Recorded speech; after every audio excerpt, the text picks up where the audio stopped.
Paz de Deus, irmãos! Bem-vindo a esse vídeo. Meu nome é Raquel. Hoje eu tô aqui trabalhando pro Pai e vou entregar uma mensagem direto do coração de Cristo para vocês. Ontem de manhã eu estava lendo o 2 Reis, capítulo 4, versículo 8 em diante, e logo pela manhã eu recebi uma bomba de fé e esperança, de clareza, tudo, e eu gostaria muito de compartilhar com vocês. É a passagem que fala sobre a ressurreição do filho da Sunamita. E para não ficar o vídeo muito longo, eu separei em duas partes e também não vou ler com vocês o versículo todo, parte a parte na Bíblia, mas eu vou deixar aqui na descrição para vocês poderem acompanhar, ou se vocês quiserem depois, podem pegar a Bíblia de vocês e dar uma lida. Mas eu vou ir por pontos. Resumindo a primeira parte para vocês, havia um profeta chamado Eliseu e ele foi à cidade de Sunem.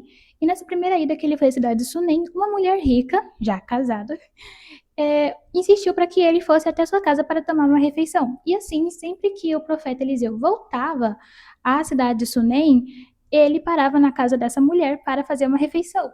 E no versículo 9 e 10, ela começa a falar com seu marido de que eles deveriam preparar um quarto acima da casa deles para que toda vez que esse profeta viesse para a sua cidade, ele ficasse hospedado ali. E no versículo 9 e 10 revela todo o cuidado que essa mulher teve de colocar a cama, de colocar uma mesa, uma lamparina, tudo para que acomodasse esse profeta, o homem de Deus.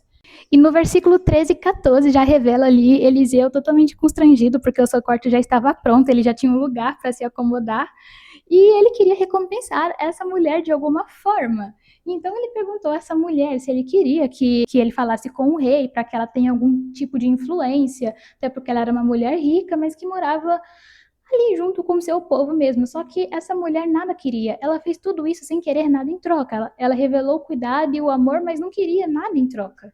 E então, esse Eliseu, ele totalmente incomodado com isso, porque ele queria recompensar ela, perguntou ao seu servo o que eles poderiam fazer para recompensá-la.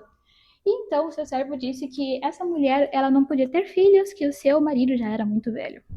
E então, ele chamou, vou até ler com vocês, é o versículo 16 e 17, se não me engano. É 16 e 17 mesmo. Eliseu diz à mulher. E ele disse: por volta desta época, no ano que vem, você estará com um filho nos braços. E ela contestou: não, meu senhor, não iludas a tua serva, ó homem de Deus.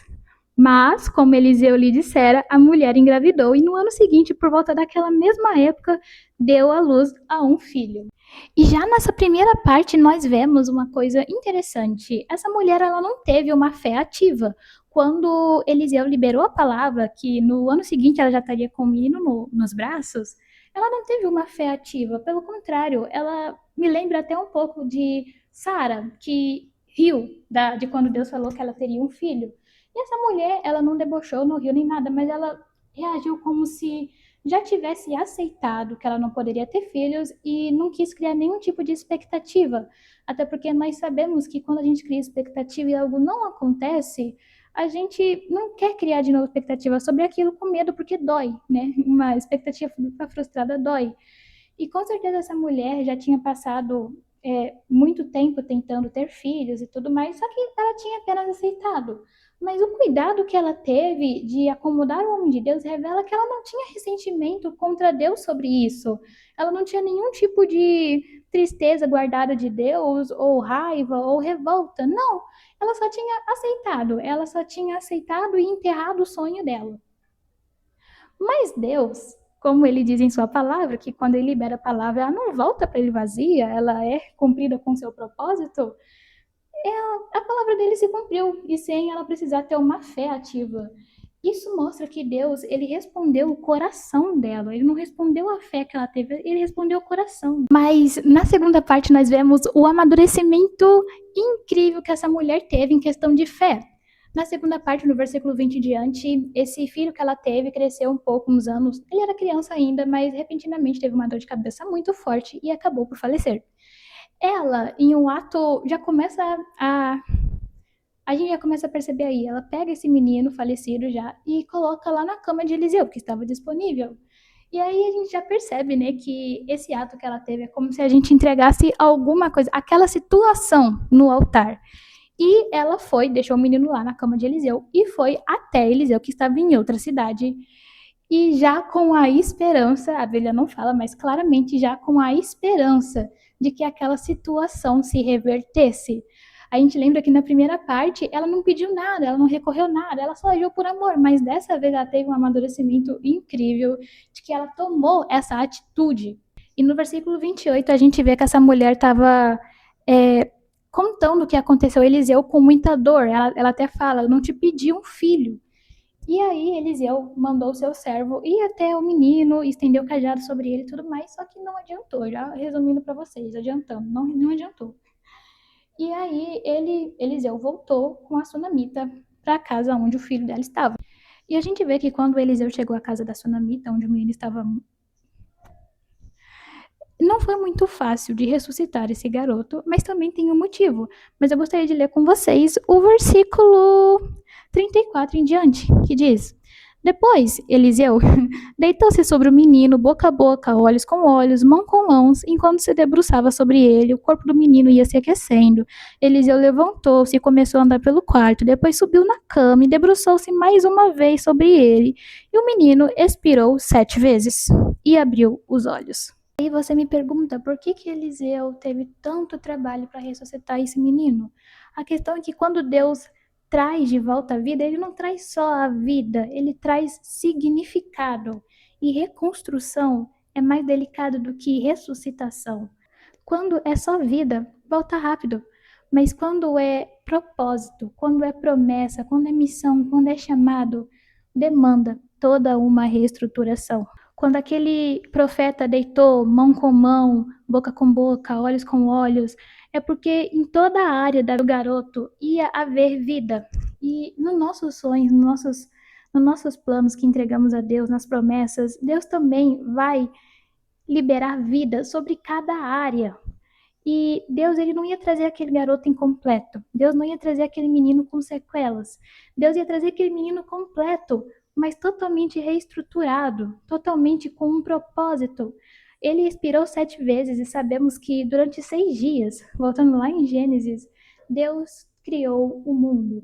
E no 7º dia, ele santificou o sábado, né, o 7º dia, e descansou. Então aquele garoto, por fim, ele ainda foi santificado com a 7ª inspiração. Tem todo um significado. E às vezes você pergunta, por que tal sonho que parece que morreu, está demorando Deus trazer a vida novamente? A minha promessa parece que morreu. Aquilo que eu pedi, se foi. Deus me prometeu que ia trazer de volta, mas não traz, está demorando muito. Esse menino também demorou um pouco para voltar. Mas é porque ele não estava voltando como antes. Deus estava trazendo ele 1000 vezes melhor. Deus santificou aquele menino. E Deus também santifica os teus sonhos. Deus santifica as tuas promessas. Deus prepara e reestrutura tudo aquilo que foi perdido para não voltar como antes, para voltar melhor. E é por isso que reestruturação, reconstrução demanda mais tempo, é mais delicado. Porque se fosse só vida, Deus já teria trazido há muito tempo, mas não, ele quer trazer significado, ele quer trazer propósito. E Deus é muito cuidadoso, Deus é muito detalhista. Ele não vai te entregar qualquer coisa, ele vai te entregar o melhor.